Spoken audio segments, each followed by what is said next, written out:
I took the 365 apart. I cleaned it as best as I could, because some of this stuff is just wow.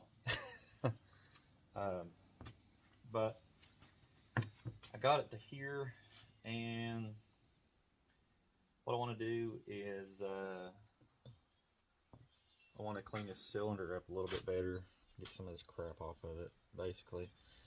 Definitely do the exhaust, get all that crud out of there. That is wow. Open up transfers a little tiny bit, make it breathe a little bit better.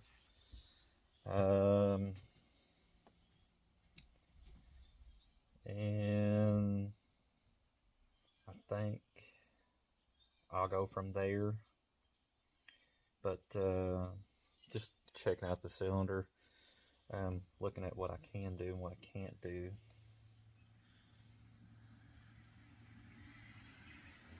I know that you can open the intakes up on these, because if you look at your gasket, you got a little meat on both sides that you can mess with.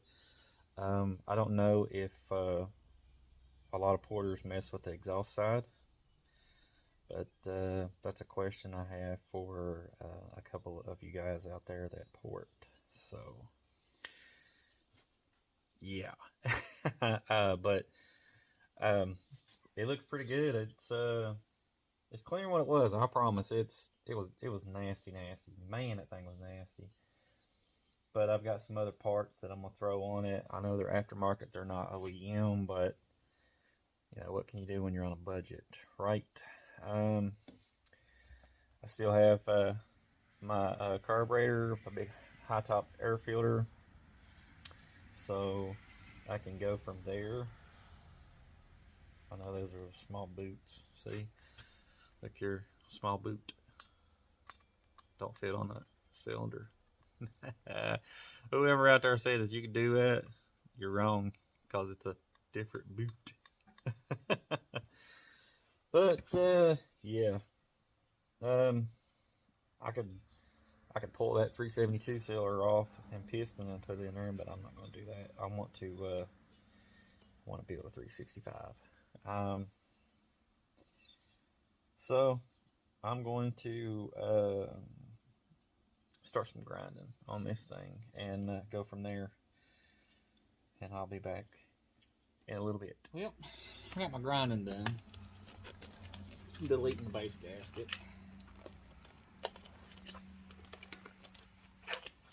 And putting the glove on to use Moto Seal. Sick and tired of getting it all over my hands. I hate it.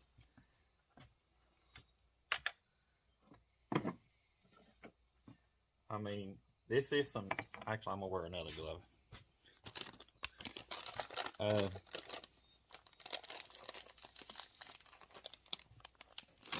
Moto Seal is some good stuff. It is. It's some really good stuff, honestly. Yeah, I put my full wrap on there. I put my big dogs on there. One thing I didn't do is look for the bolts.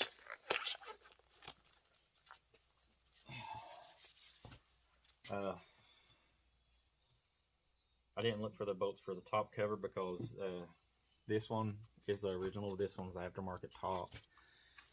It doesn't fit the greatest. Like, it wants to go forward a little bit too much. But if I go like that, it pushes it back just a little tiny bit. But I know it's really shiny. We're going to have to scratch it up and make it look like this. It's not the cleanest. So it has a little bit of stuff on it, but it's better than what it was. So again, I've got two. I've got one here, one bolt here. This one I can I'll probably use one of those bolts in my kit over there to put in here. But almost there. I did the side plate, the clutch cover. Went ahead and put this on there. Might have to Dremel just a little tiny bit, because if you look at it, It's a little offset. Even if I move it a little bit, it still offsets back here. But that's okay. We can fix that. That's not a big deal. We can Dremel the top of that up.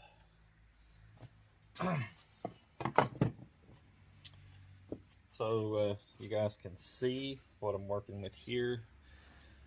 The exhaust is all the way open. Right there's the port. See my finger? So she's all the way open. There's no baffle, nothing in it. It's pretty much ported. This thing's gonna actually sound pretty wicked. I know it is. It's gonna sound pretty wicked.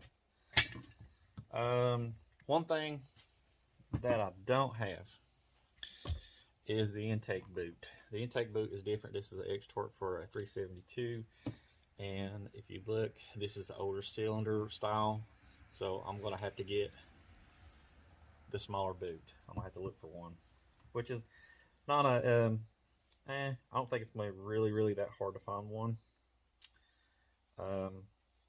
But I can still use the same carb and the air filter. Just take the air filter off, put the low filter on, which is not going to be a big deal at all. They do have ones that screw in, and I think I'm going to get one of those for the flange on the back. So I was told to thin down the dividers, so I did. And a thing that I did is I watched Hopper do this. He cuts the sides down, so I did that. I cut them down. I even chamfered them so they're really smooth. I didn't do anything to the intake or the exhaust. The only thing I did to the exhaust was clean all that crud out of there, so I got all the crud out of there. Well, maybe not. Might have to run a paper towel back in there. Yeah, I'll just get another one. But that's about it.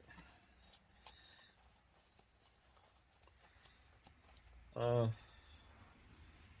not bad at all. I just take a little brush on the Dremel, run it back through there, and it breaks all that stuff out. And then I take a paper towel with electric cleaner. I'll spray it on there and then run it through there and pull it back out, and it cleans like a dream. I don't do anything to the inside of the cylinder. I take a dry paper towel and then I wipe it to get all that crud out. Then I take the air compressor and I blow it out. But we're going to drop this bad boy down on the case and go from there. I'm pretty excited about this build. I've been wanting one of these saws for a very long time.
Okay, here's where we're at.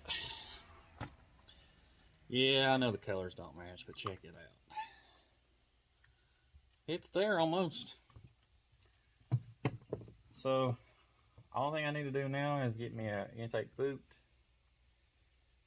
And I do have the mounting and stuff like that. That's not going to be a big problem. Do have the choke, the boots that go on the carb. I have to get that boot for that. And once I do, I can slap this on there and try to run this thing. So hopefully in the next video we can get this part of it going and go from there. But till the next video, thank you guys for watching.